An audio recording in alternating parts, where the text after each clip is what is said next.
No, that's not supposed to happen.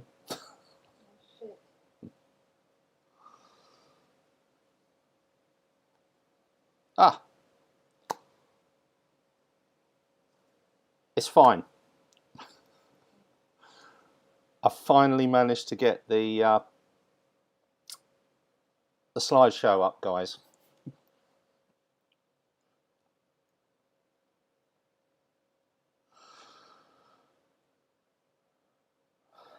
I mean, it's amazing, isn't it? The things that can please somebody so much. Right then, today we are going to explore a couple of things: counting the breaths and also the supporting meditations.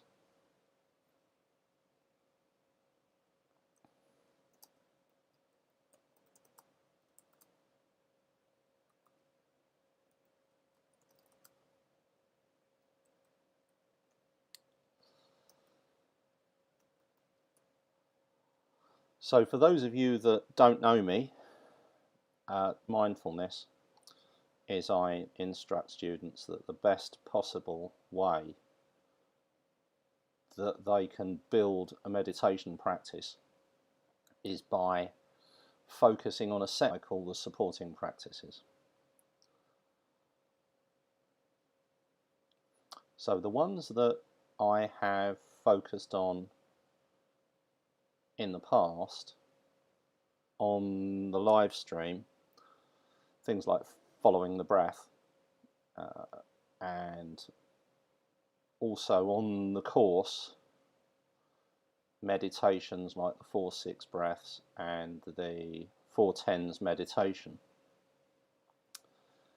These are fundamental. They're meditations that you can come back to, and they enable you to provide a foundation for your practices. So take something like following the breath, which I taught last week. Really, if everybody was able to do 15 minutes a day of following the breath, then I'd be out of a job. Yeah. That's the ideal. But in actual fact, most people find that difficult, which is unfortunate. So a lot of what I focus on is enabling people to support their practices through some other practices which are effectively there to support the following the breath meditation.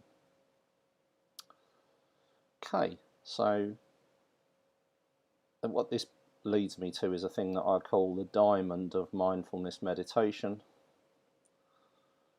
There are 4 practices that I teach that are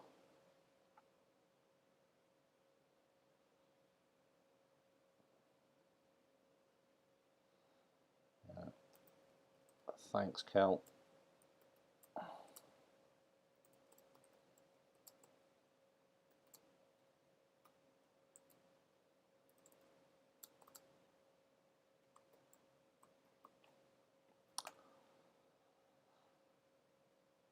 Actually, I don't think that this is going to work, because I don't think the connection that I have at the place that I'm at the moment is actually up to it. And so it seems that we don't actually have many people connecting, and I guess that's because they're having difficulty connecting because of the connection not being added. So I'm kind of thinking, I mean, what do you think we should do? Should I continue or should I stop? Let's have a vote on it.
Okay, I'll carry on. I'll delete this afterwards because it's so scrappy. Um, we've actually, I mean, if I look at it,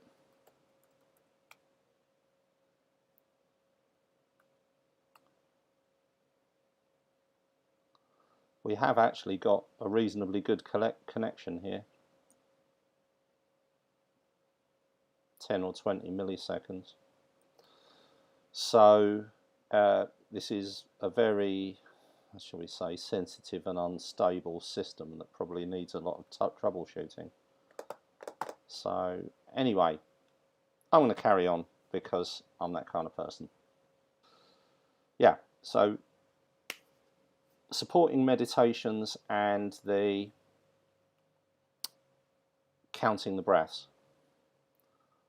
What I'm going to do is teach a class that I taught on Saturday, and what I did was I introduced a new practice. Well, it's an extension of the counting the breaths practice, and the thing that's different about it is, so normally when counting the breaths is taught,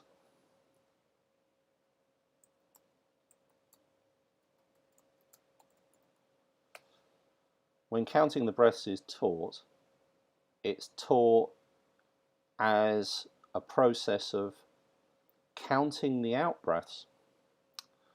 Now, really interestingly, if you go back to what the Buddha taught 2,600 years ago, when he taught the following the breath meditation, the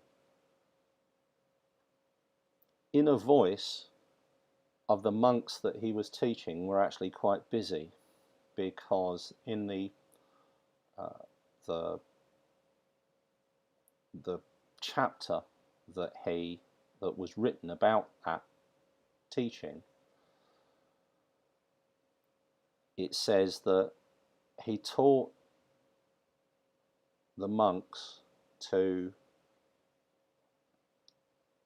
as they were breathing in, say in their minds, or actually say out loud, I am breathing in, and when they're breathing out, say in their minds or out loud, I'm breathing. And what that is, it actually ties up your language centers. For most people, the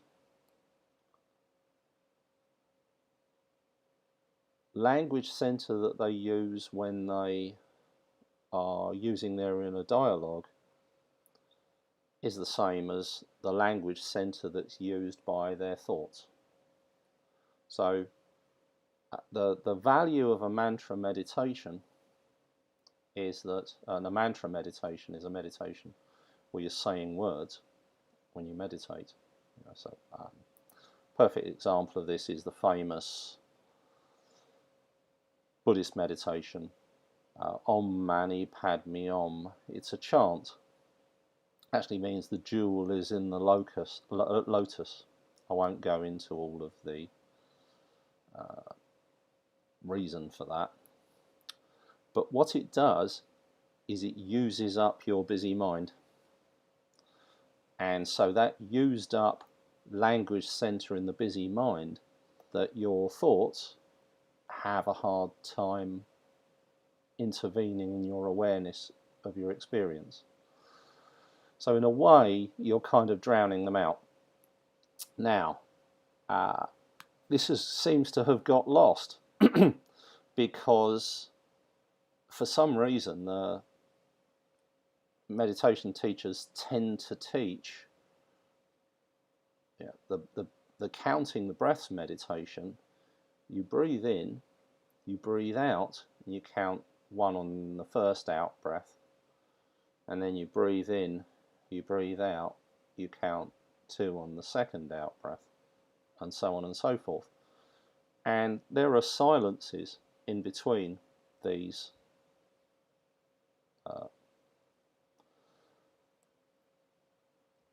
words. And what happens then is that the thoughts are able to intervene in that silence, take your attention, and then your mind wanders. And it's not a bad thing, but what it means for who have a busy mind, so pretty much all beginners have a busy mind. The reason they're meditating is because of their busy minds. Then people who are returning to the practice, by definition, if you're returning to the practice, at some point you've stopped meditating. And then everybody, from time to time, encounters highly stressful experiences where their mind is taken over with a lot of thoughts and emotions. And that's a very powerful thing, and that draws them away from the present moment.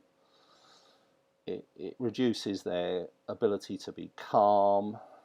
They become stressed, physiological stress. It generates worry. If you give the mind, as it were, and you say, you do whatever you want, it's not going to be pretty. So what you want to be able in your meditations is to intervene in that in a way that enables you to exercise your focus. That's actually what it's all about.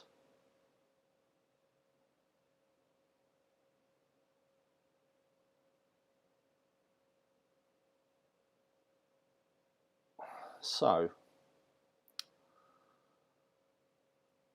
ideally what we want to be able to do is regulate. It's like a tap. This is the way that I explain it. Meditation, when you get to the point where you are able to use it as a flexible set of tools, it's like a tap that enables you to turn on and turn off things like your physiological stress, your busy mind, and your emotional state. I mean, not turn off your emotional state, but you're able to regulate it. So the words I use are regulate and moderate and modulate as well. So you're not necessarily in control of it, but you're able to influence it. And as a result of that, then your capacity to meditate more regularly grows, and you're able to do things like meditating at times when life is going at 1,000 miles an hour. So what we need is we need to know the positions. We need to know the tap turned on position, and we need to know how to make those changes, to move the tap from fully on to fully off and regulate it in between. In an ideal world, we would all sit down and focus on our meditation no matter how busy we are.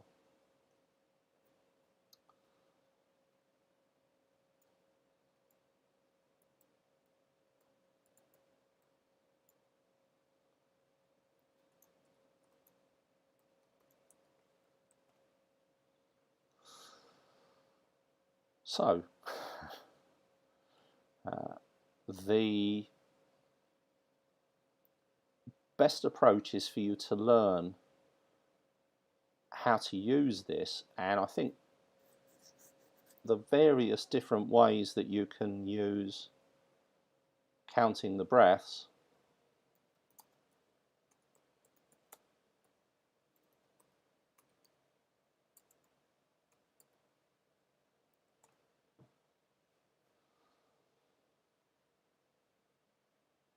are a good way to learn how to use this tap, the on-off tap. So we seem to be having some connection problems. I don't know if it's just Tracy or if it's all of us. Okay, well, I'm going to stick with it because I know that actually the recorded version of this won't include the button. So what that means is that you'll be able to, some of you will be able to follow me depending on what your connection consists of, and others of you won't, so I'll carry on. And so if you've missed any of this, don't worry, you can go back to have a listen to it, and you can listen to it from the beginning. So sorry if you've missed it, sorry if your connection's not great, it'll vary.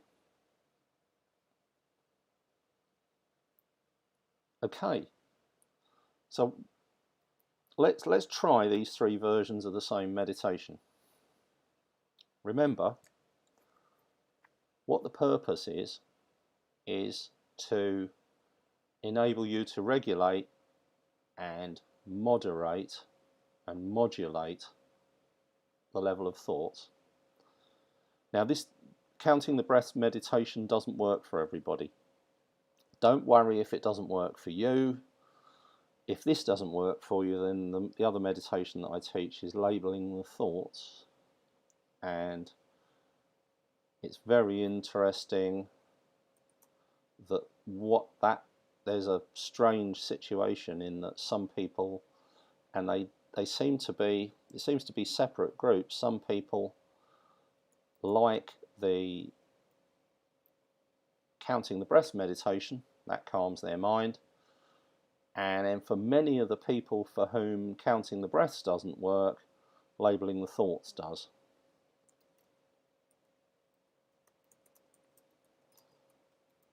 I'm just sending a message here.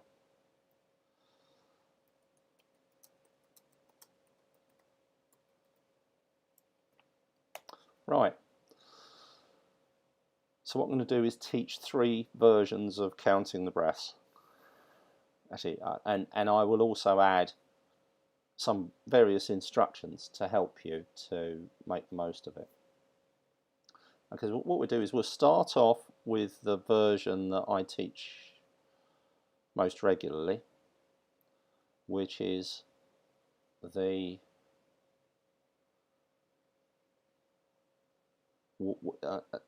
version where we count 1 on the in-breath, 2 on the out-breath, 3 on the in-breath, 4 on the out-breath. So that's kind of medium noisiness when we're using the inner voice. So there's an element of drowning out our spontaneous thoughts with this inner voice that we're using to meditate with. Okay, so what I'll do is I will just run you through that, and many of you know it. So many of my students have practiced this in the past. If you're new to the channel, then you may not have heard this particular version before.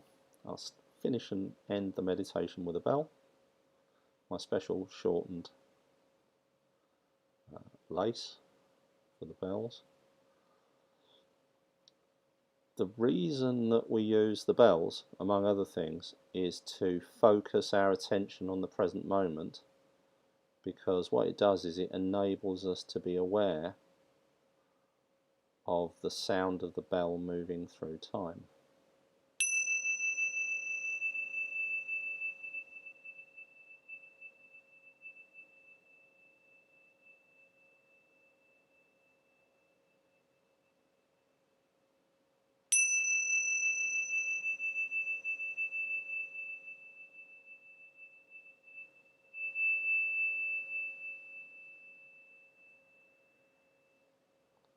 One more, just notice that sound moving through time.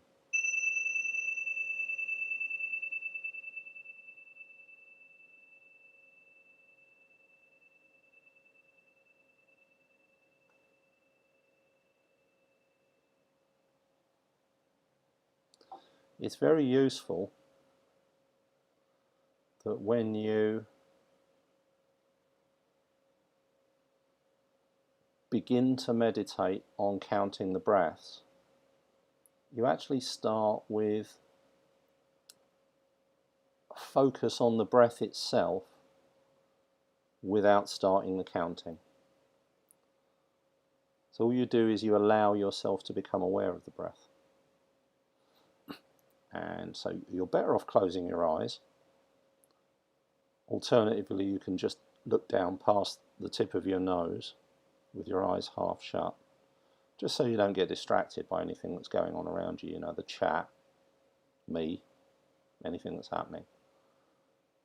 And you're looking down and you're noticing the breath. And in the same way that you're aware of the movement of the present moment through time,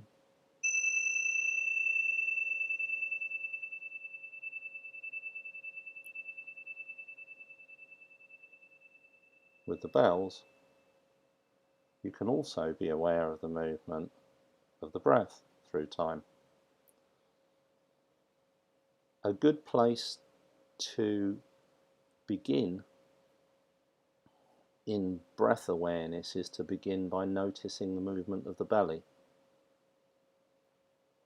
just at the point where the belly meets the chest. All you're doing is you're noticing a tiny little movement there.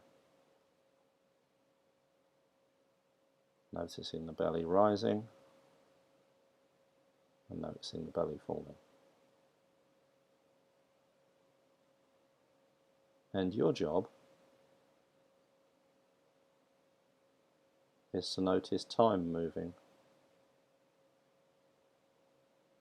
time passing.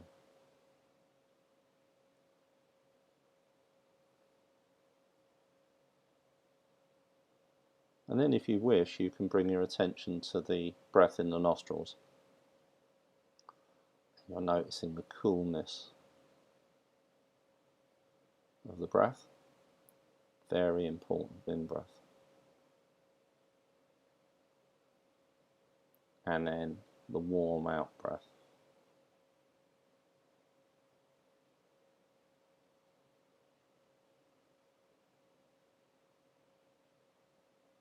Noticing the breath rising and falling.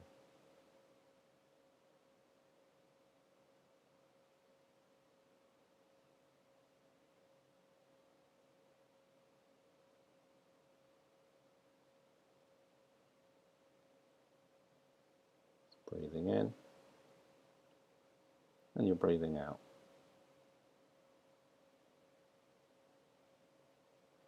And see, once you've got into a rhythm, and you're aware of the breath, and that every in-breath and every out-breath aren't the same length. The body regulates all of this. Once your breath is natural, then what you do is you begin to count. And so the way that I normally teach it, you count 1 on the in-breath, 2 on the out-breath, 3 on the in-breath, 4 on the out-breath. You count up to 10. When you get to 10, begin at 1. When you lose count, begin at 1.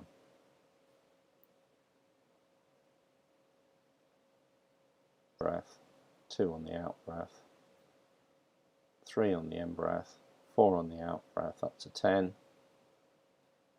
Get to 10, begin at 1. Lose count, begin at 1. Just practice this for the next few minutes. It's called counting the breaths.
Okay, now I'm aware that for some of you, what will be happening is as you're counting the breath, you'll notice that your mind's busy.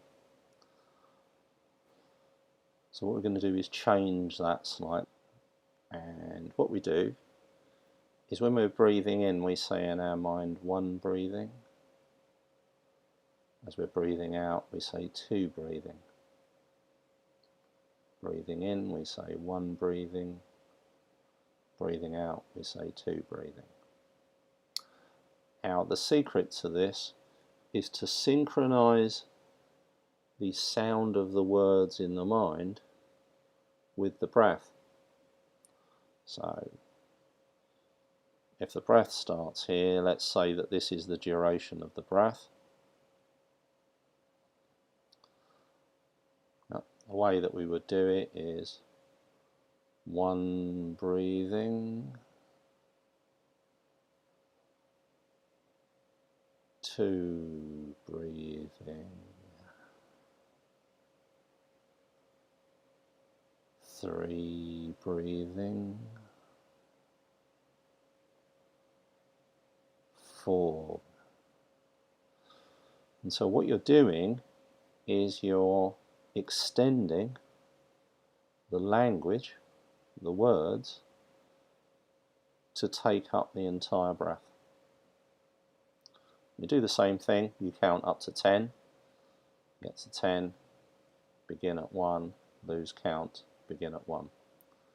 So that's 1 breathing on the in-breath, 2 breathing on the out-breath, 3 breathing on the in-breath, 4 breathing on the out-breath. Count up to 10, get to 10, begin at 1, lose count, begin at 1. Just practice this for the next few minutes.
Okay,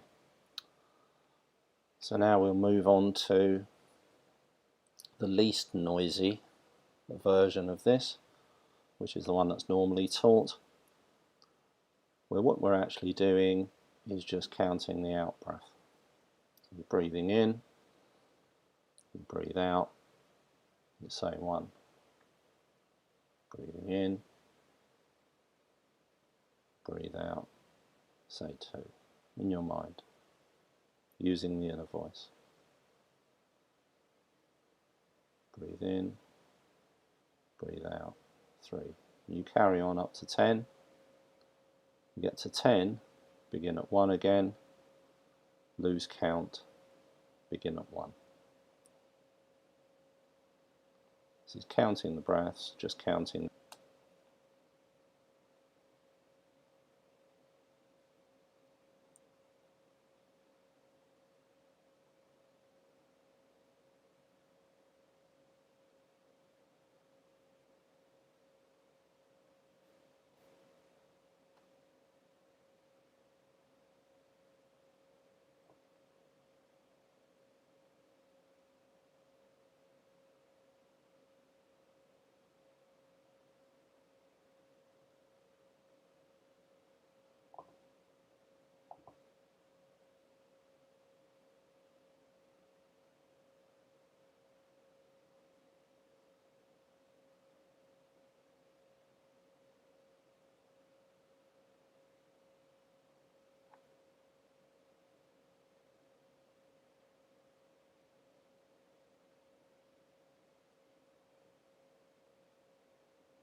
Okay, and now,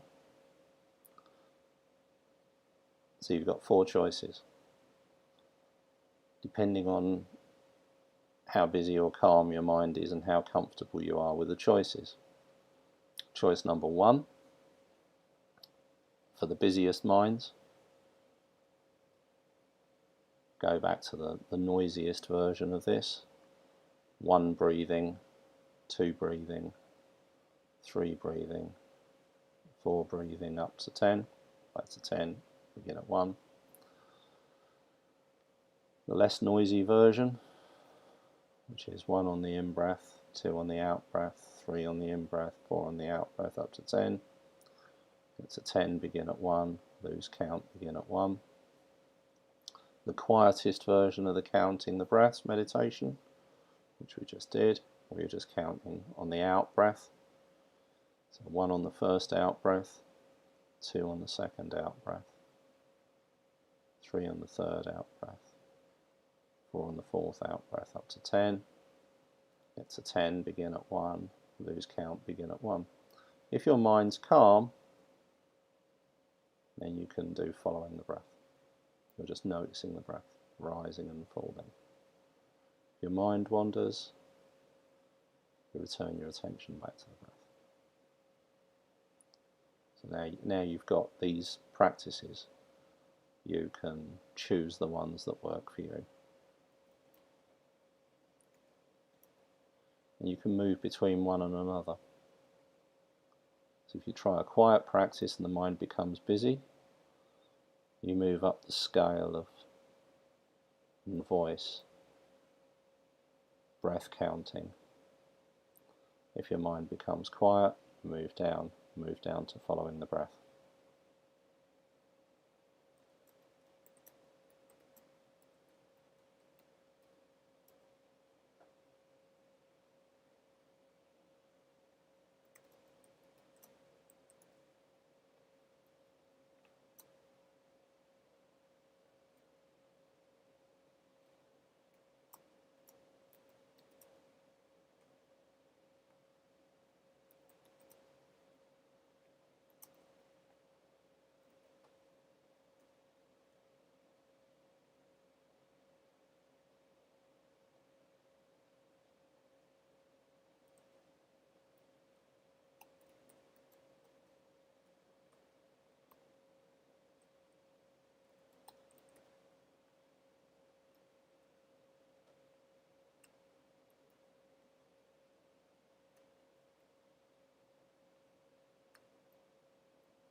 Okay, so in your very, very own time, whenever you're ready,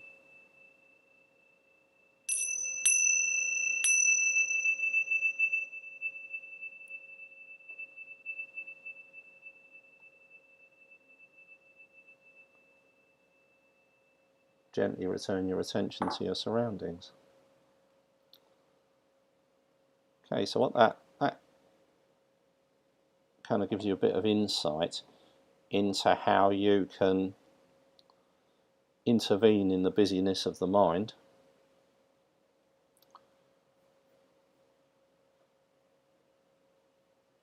and enable you to regulate your meditation by using the inner voice. So effectively it's a kind of mantra that you can turn off and turn off, turn on and turn off.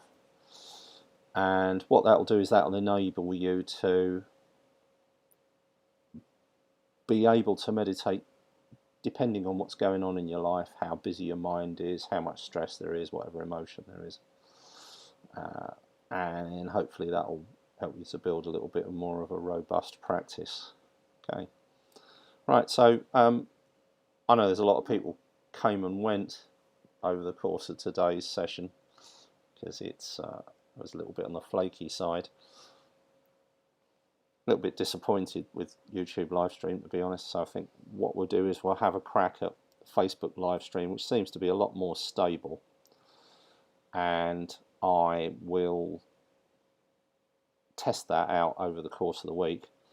And of course, the great thing about that is I can do it in one of our groups, so it will be with friends, and you'll be informed about what the next steps are for the live stream. But I am going to keep this up, and hopefully if YouTube settles down, or if I discover a little bit more about how to make it in some way more reliable, then we'll definitely be doing some live streams on here, and possibly some on Facebook. So thanks for joining me, and I hope you have a good evening and a great week, and I'll catch up with a lot of you during the week. So